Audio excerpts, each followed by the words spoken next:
surprises few people to learn that video gaming represents one of the fastest growing and most profitable sectors of modern business. You'd be hard pushed to find any high street or shopping centre that doesn't have at least one games retailer. There are thousands of online sellers, and even most supermarkets now house a dedicated games department. But what does surprise many is the actual scale of the market. For example, video games now make more money per annum than the entire global film industry.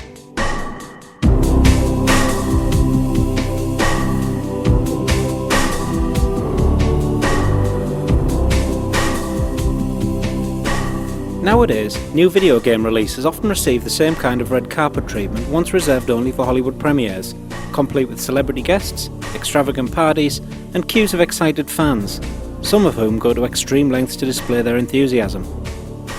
This footage comes from the launch of Halo 3, released in September 2007.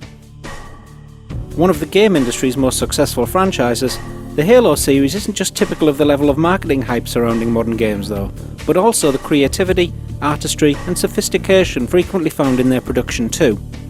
These are intelligent products for intelligent people, often presenting scenarios to their players that are mature and intriguing, incredibly detailed and completely involving.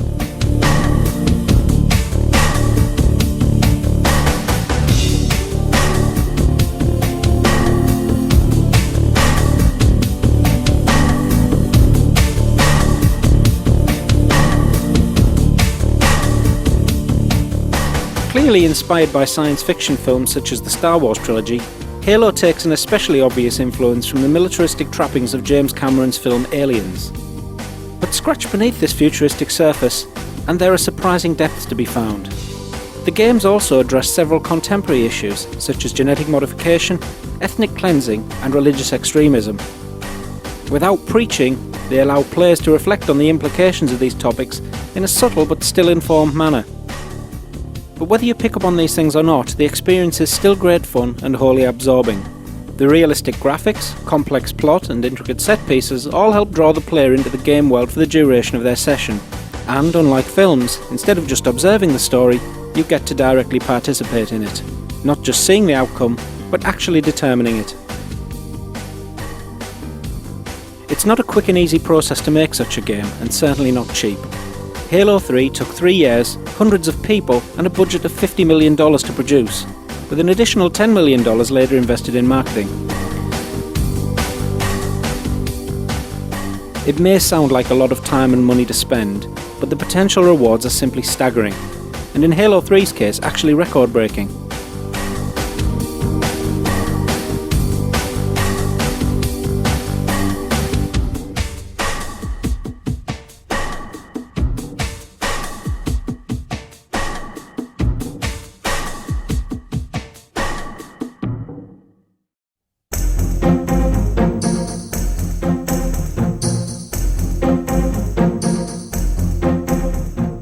Despite all of this, video games are still regarded by many people as something greatly inferior to other forms of media. At best, an expensive trivial pursuit, devoid of any redeeming artistic or social merit. At worst, a violent sadistic niche, responsible for decaying the minds and morals of children.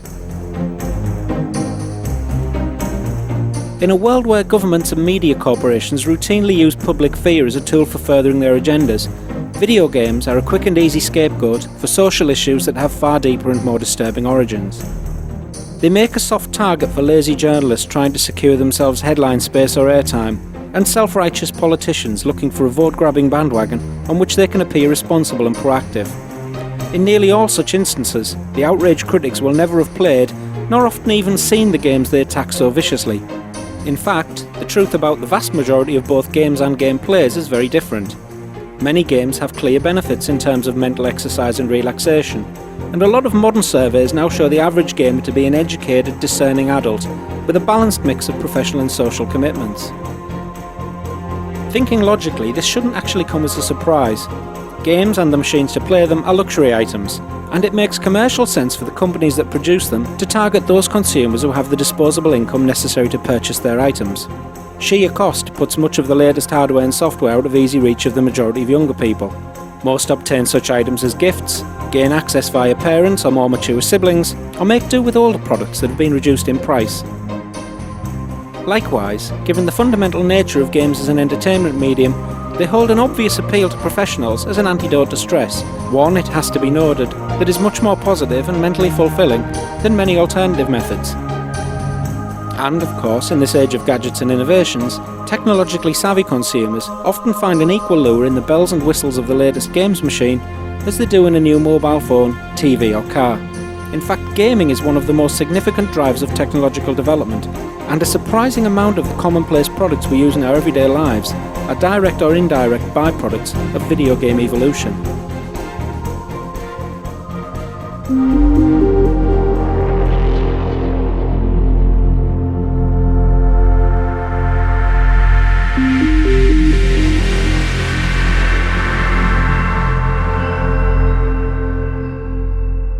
Space Invaders was the first major blockbuster of the games industry, eventually becoming so popular that both the US and Japanese treasuries had to mint millions of extra coins to meet demand.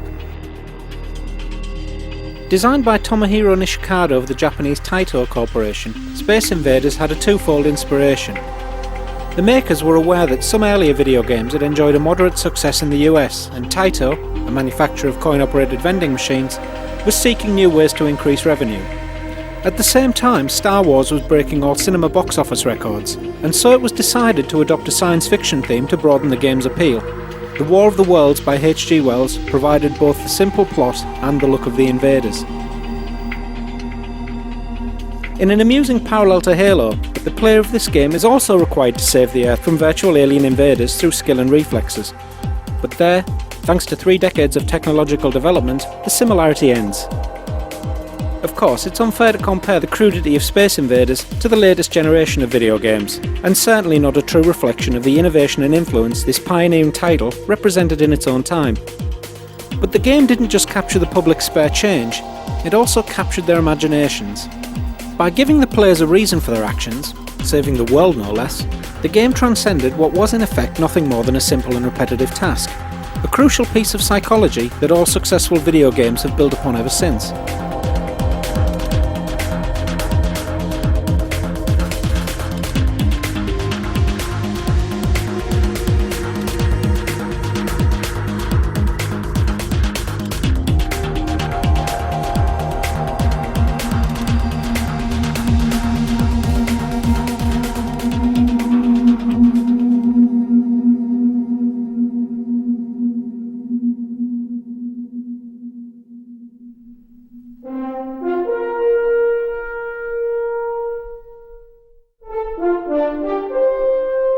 That, sir, is illogical.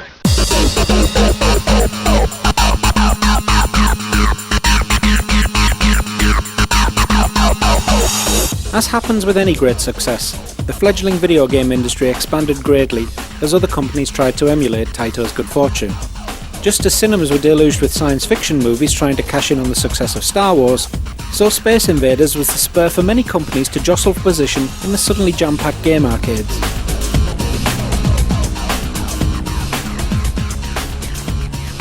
The 1982 Disney film Tron, in which a games designer is digitised into one of his own creations, even attempted to capitalise on both booms at once.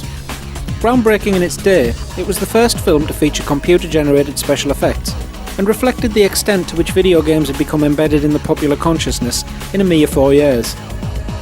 Quickly spoilt for choice, gameplays became more demanding, and thus games and the hardware needed to run them became more sophisticated and powerful as each manufacturer tried to lure players away from rival machines. However, the dominance of the video arcade as the main digital playground was to be short-lived. Chip technology had soon miniaturised and lowered in price to the extent that companies could make low-cost machines almost rivaling the graphical power of arcade cabinets, but which worked through people's TVs at home. The appeal for consumers was obvious, being able to play in the comfort of their own home, as often as they liked, and without the need for queues and a constant stream of coins. These machines, home games consoles, quickly grew into a firmly established and highly profitable venture, especially for the lucrative family market. But they weren't the only avenue of technology to benefit from this sudden surge of ever more powerful chips.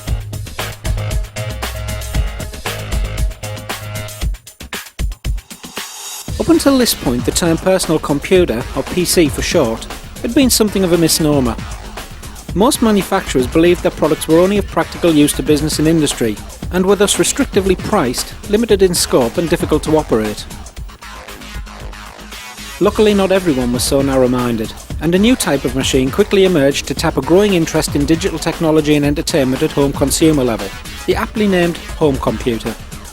This was a largely British trend, epitomised by the hugely successful inventions of entrepreneur Clive Sinclair.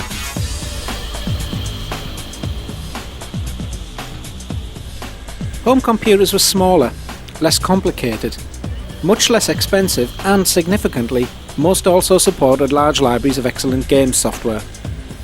Sinclair and his rivals proved once and for all that computers could sell well at a domestic level if they were simple to operate, sensibly priced, and could be used for entertainment as well as work and education. Despite having a superior product in terms of power and features, in the face of such flexibility and value, the PC industry realised it had to adapt.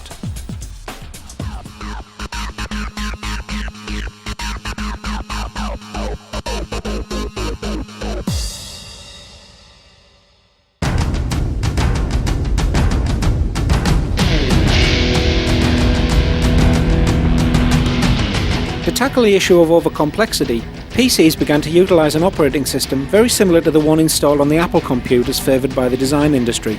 Developed by a small Seattle-based company called Microsoft, it was of course Windows, a point-and-click system that reduced the need for keyboard command input and instead adopted the use of an altogether more intuitive controller, the single-handed interface tool.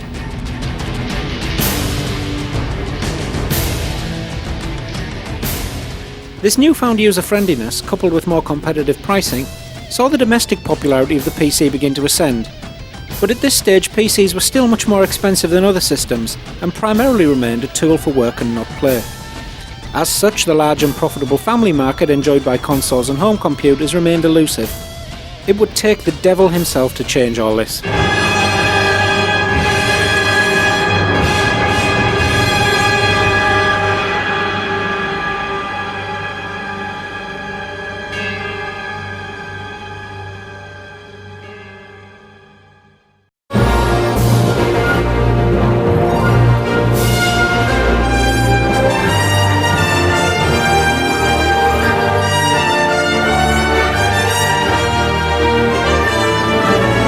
The year was 1993, and while on the big screen audiences were dazzled by the supercomputer-rendered dinosaurs of Steven Spielberg's Jurassic Park, an unlikely but equally far-reaching revolution was occurring on the PC. Created by ID Software, Doom was like no other video game that had preceded it. Unlike the largely family-friendly titles of other formats, this was a game for adults, and it pulled no punches in either style or content. The player was plunged first person into a believable 360-degree textured landscape as they battled through demonic hordes from hell. The graphics fully harnessed the power of the PC, while the mouse also gave players an unprecedented level of response to cope with the frequently furious pace.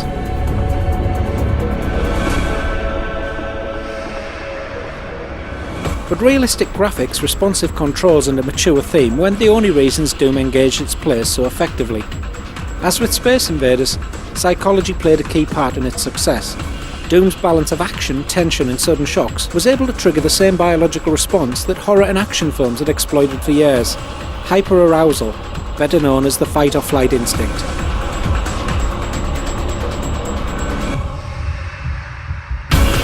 A primitive and largely redundant mechanism, fight or flight prepares the body for immediate danger by flooding it with adrenaline, inducing the level of alertness and excitement necessary to either overcome or flee from any threat. Films had for a long time been able to artificially trigger these chemicals, as once we become immersed in a story, our brains subconsciously cease to differentiate between real and simulated danger. Now, with Doom, games were advanced and realistic enough to do the same.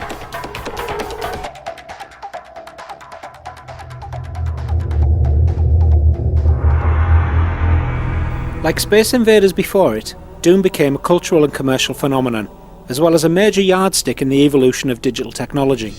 It also proved there was a huge demand for adult-only video games. Word of mouth quickly spread, and amazingly, many people who had never intended to buy a PC purchased one purely after encountering Doom.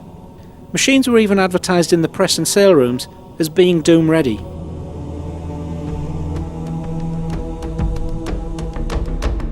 But aside from increasing the demand for actual PCs, Doom also had a surprising influence on another form of now commonplace technology, the internet. While it had been around in various forms for almost 25 years, the internet of 1993 was still a fairly basic niche for educators and computer buffs. Sites like Google, eBay and YouTube were still a long way off. Home connections were slow, complicated and expensive, and so the general public had little knowledge of or use for going online. But one aspect of the internet that was and continues to be highly popular with users was shareware, a try-before-you-buy system where you can download a feature-disabled or time-restricted version of a software application and, if impressed, then purchase the full version. Noting this, to encourage interest in their full retail product, ID released a free trial version of Doom Online, and later followed this up with additional downloadable levels as a further incentive to buy the game. As with PC ownership, this ability to get or expand Doom through the internet led many people who had no previous practical reason for it to join up.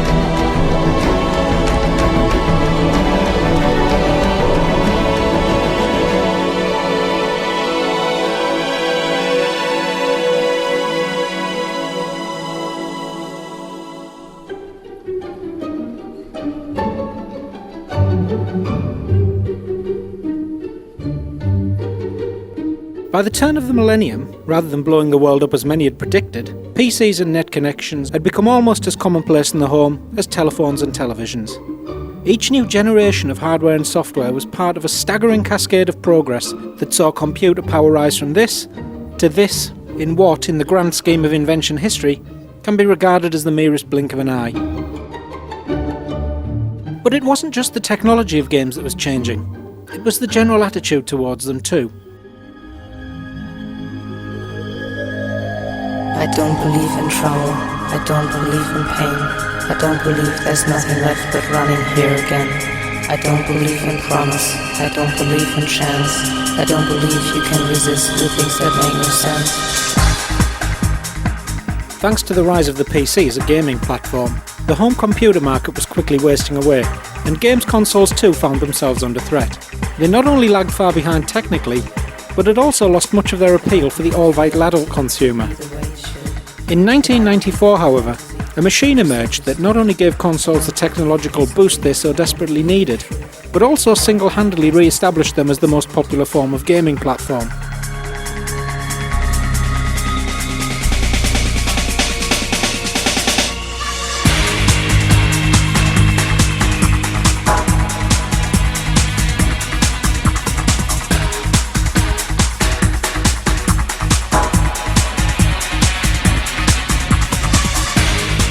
Whereas rivals were largely still releasing variations on older games that offered very little in the way of depth, Sony's machine focused on software specifically designed to make the most of its advanced graphics and large capacity CD format. PlayStation games had the means to involve the player in complex, mature stories, with properly developed characters and realistic game environments, but that wasn't its only appeal. Unlike the often gaudy and cumbersome machines of its rivals, PlayStation was small and stylish, with as much thought being given to its outside appearance as to its internal components. It was designed to integrate into living spaces, and at a time when CD players were still far from commonplace, it could also play audio CDs. This ability to offer more than one function, termed convergence, further heightened its desirability. As its sometimes odd but undoubtedly memorable advertising reflected, the PlayStation was aimed at people who were savvy, trendy, and intelligent. It was as much a status symbol as a console. PlayStation sessions became the new post-pub and party activity of choice.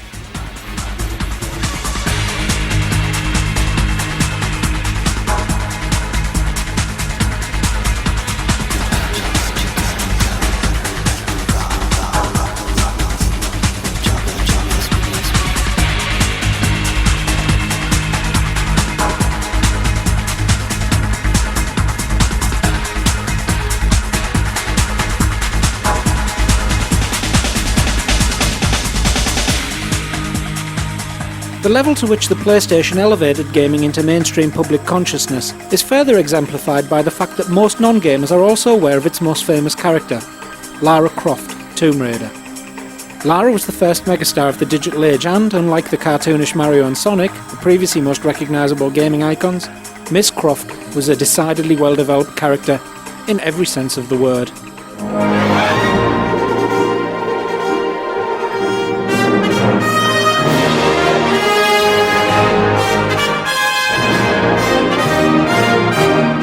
An obvious influence for Lara was Indiana Jones, the leading character in Steven Spielberg's massively successful series of adventure films.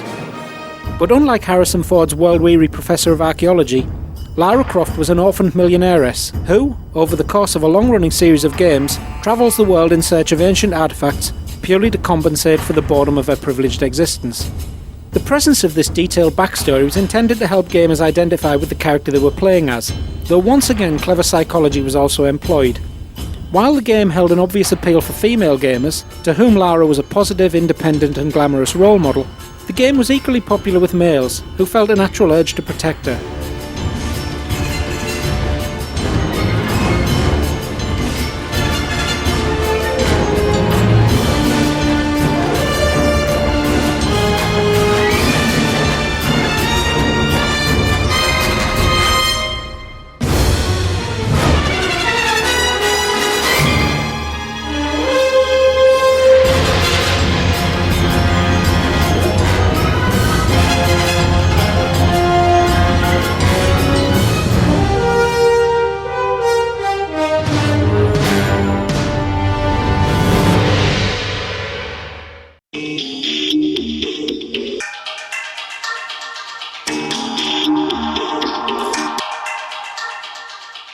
We live in technologically amazing times, but despite the fact that games are a huge driver of technological progress, a massive part of the global economy, and let's not forget a source of great fun for literally hundreds of millions, there are still surprisingly large numbers of people who choose to regard them negatively and stereotypically, in some cases with a staggering amount of raw nerve.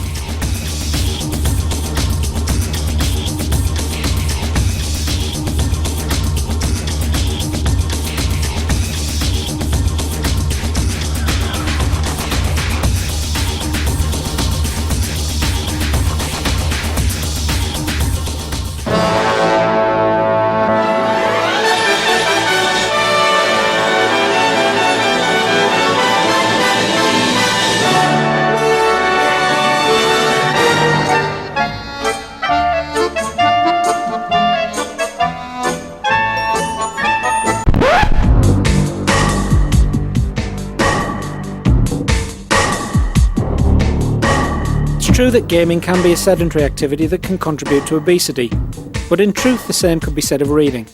Of course, these two activities are viewed very differently by society.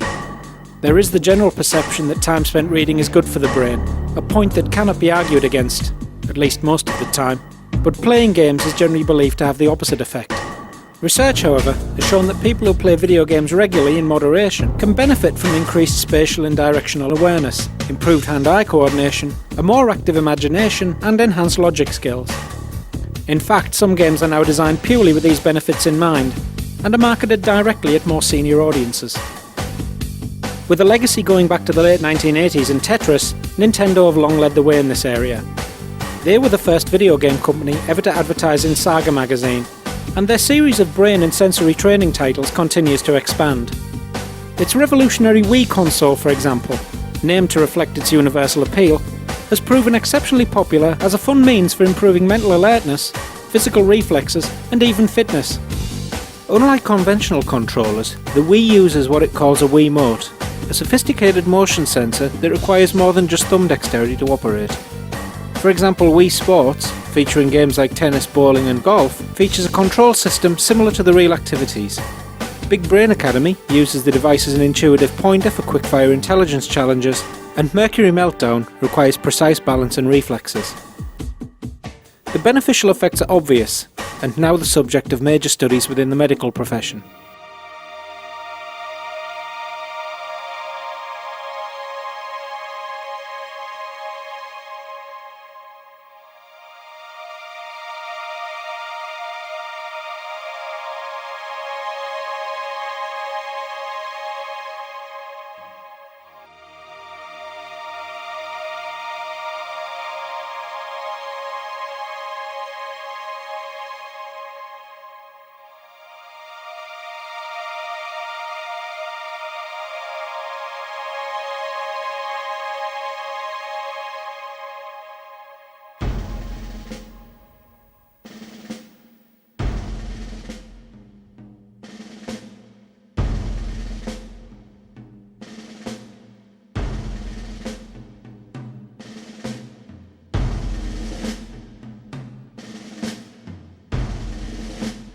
Conversely, this realism can also be a great training aid.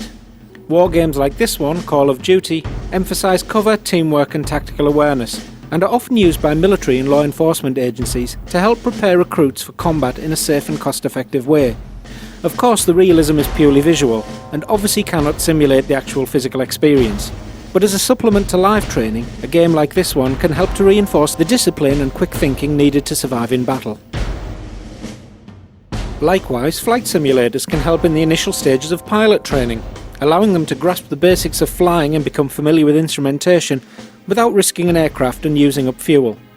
Lewis Hamilton is one of many Formula 1 stars who admits to using Formula 1 games to learn the tracks he races on, while many motor companies have adopted the complex physics models created for driving games to help calculate the effects of damage and impact on their vehicles and thus improve crash safety. And games can also educate players in more traditionally academic subjects like geography and history. Games like Tomb Raider often contain large amounts of information on the many locations they simulate, while many people who would never consider reading a book on World War II will often pick up knowledge of its key battles thanks to games set in the conflict. Some developers go even further than just factual accuracy and try to use the unique interactive qualities of the game format to reflect a level of emotional awareness too. Brothers in Arms Hell's Highway is a game set in the Battle of Arnhem, Operation Market Garden. The makers worked with surviving veterans to ensure that not only the historical and visual content were authentically presented, but also less immediately tangible concepts, such as camaraderie and consequences. As this sequence shows, the player has responsibility for a squad under their command. Good choices allow for successful progression through the game, while bad choices see your squad whittled away, like here, a failure to anticipate an ambush, or choosing cover that cannot withstand enemy fire. Note as the virtual soldier dies, he looks at the player in shock. It was your bad order that got him killed after all. Such details are intended to provoke a level of respect and understanding, however slight, for the realities of war, and highlight how in reality, there is no reset button.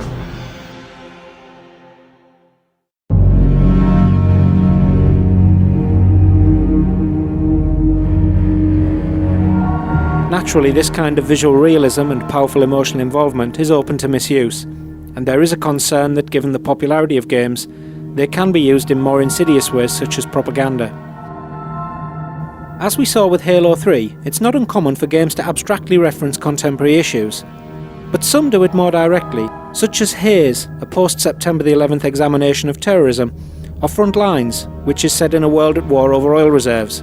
But these are more shadowy reflections of modern topics than manifestations of genuine political agendas. In the Middle East, though, several extremist groups now use online video games as blatant recruitment tools, as an attempt to lure impressionable youngsters to join the jihad against the West. The US Army has been unsurprisingly vocal in condemning this tactic, despite, somewhat hypocritically, also using it themselves. Introduced less than a year after September the 11th, 2001, and kept constantly updated since, America's Army naturally claims it isn't propaganda at all, but what Americans term edutainment, educational entertainment. Funded exclusively by the US government, it offers, they claim, a virtual taste of army life from which players can then make a free and informed choice. But of course, it also offers an easy way to capture the interest of the youth market the army needs so badly to keep its ranks filled. And the game is laced with persuasive emotive phrases and a constant tone of righteous morality. But perhaps the most disturbing aspect of America's Army is that in the US copies are free and have been distributed to all schools, and all online games are monitored and assessed. Players showing the most aptitude are then actively targeted by Army recruiting staff. As reflected in this TV commercial, war is almost presented as one big video game.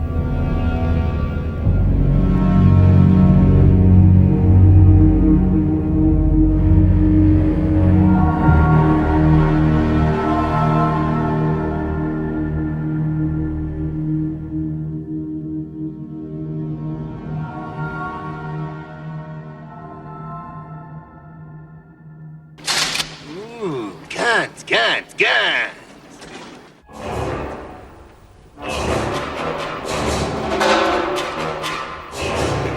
Violence and aggression have played a large part in every stage of human history, and likewise the spectacle of violence has long been one that many find equally appealing.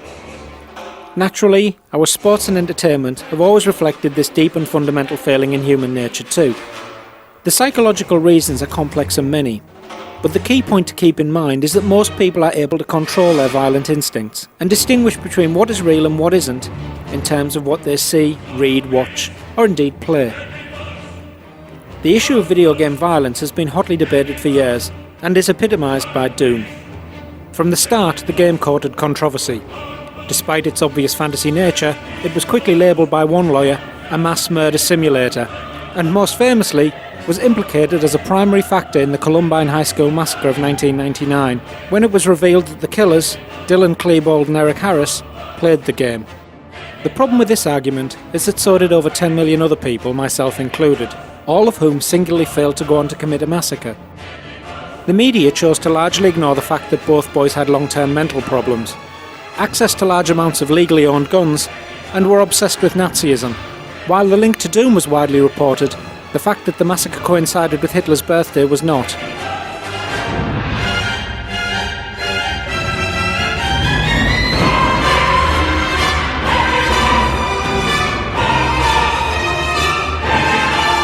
Today's trend towards violent crime and antisocial behaviour is one that can be more easily traced back to peer pressure, social deprivation, substance abuse, and a lack of real punishment. This is not to say that violent games are suitable for children, they most certainly are not. But in the UK, video games are regulated by the same legal standards as films, and carry clear age restrictions to stop them being bought by people too young. However, many parents often don't see the harm in buying them a game with a similar rating and content.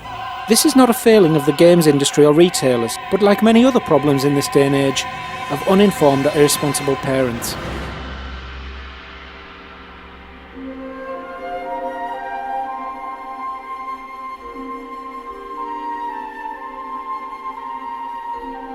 So while video games may not be manufacturing the generation of killers the press would have people believe, there are many convinced that they are creating an army of illiterate antisocial zombies. In fact, other technologies such as text messaging, email and social networking websites are probably having a much more detrimental effect on face-to-face and verbal contact, as well as literary skills. Multiplayer games, on the other hand, cannot work without direct real-time social interaction, and this has been an important aspect of every console from the PlayStation onwards. The pick-up-and-play nature of the Nintendo Wii gives it an instant appeal as a communal activity, which is amplified by the ability to make a Mii, a little cartoon version of yourself to use within your games. On screen as well as in the room, it'll literally be you and your friends competing. But of all the current generation of hardware, thanks to its comprehensive online features, Microsoft's Xbox 360 console best epitomises the scope of social gaming.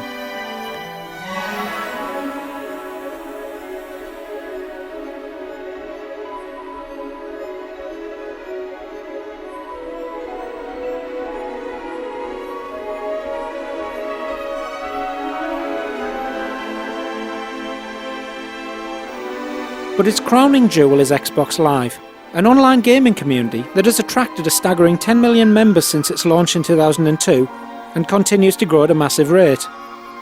Simple to set up, cheap to subscribe to and completely secure, on Live players can search for and join public games, or restrict their play to people they know through private invite-only sessions. Most players are like-minded people simply looking for entertainment. Those who play against the rules or use abusive language can be voted out by other players, and a peer-to-peer rating system similar to eBay's feedback means that antisocial elements who receive enough complaints will be banned from Live permanently. Accordingly, confrontations are rare. The atmosphere of Live is normally convivial, and sometimes even educational.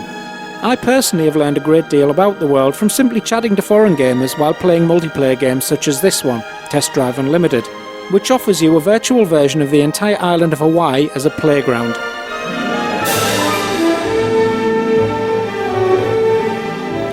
But as well as competition, Live has also encouraged the rise of another form of multiplayer gaming, cooperative. Gears of War, a futuristic combat game, is one of many that, as well as offering competitive modes, also allows players to work through the game as a team.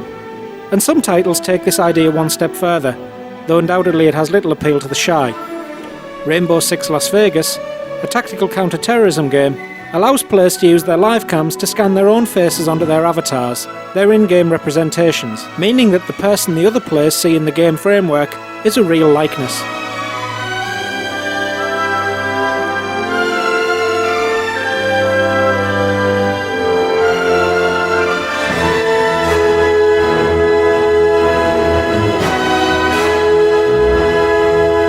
As we've seen, the video games market is a big business, but its influence is extending beyond its primary remit as an entertainment industry. Many of these technologies are now being adopted by other types of business, thanks to their proven efficiency and their incredibly low costs. Architects and engineers, for example, find the physics and graphics engines developed for games can be quick and cost-effective ways of generating virtual models for their proposals, or testing out environmental factors such as lighting and ergonomics. Some companies even have virtual versions of their existing facilities online, with staff offering real-time guided tours in avatar form.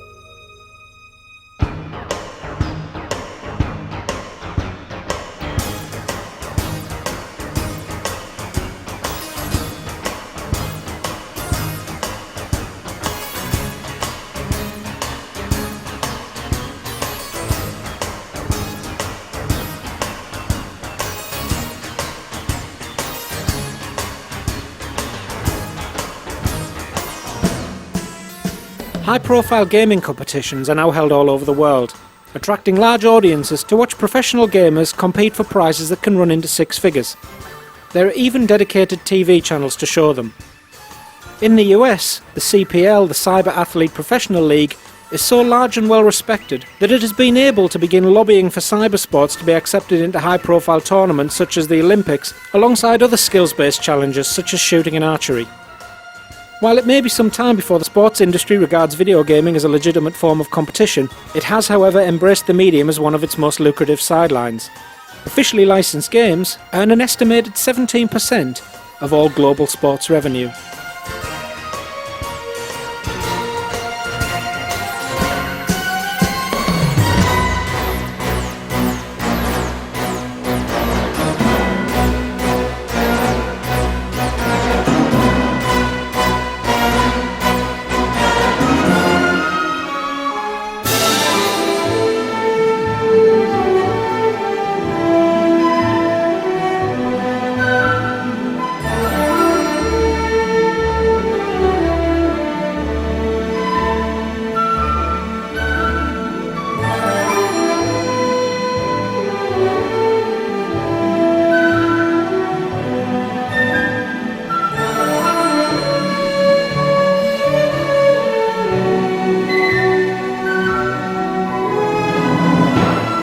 Ours is a world of innovation and progress, with technology becoming more powerful, more handy, more convenient, and more convergent. It has changed how we live, work, communicate, and of course how we play. This presentation has hopefully given you an insight into where gaming has come from and where it is now.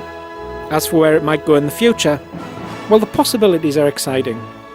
Just remember though, the next time you think about people who play video games and those nasty words like geek or nerd begin to rise to the surface, just look around first.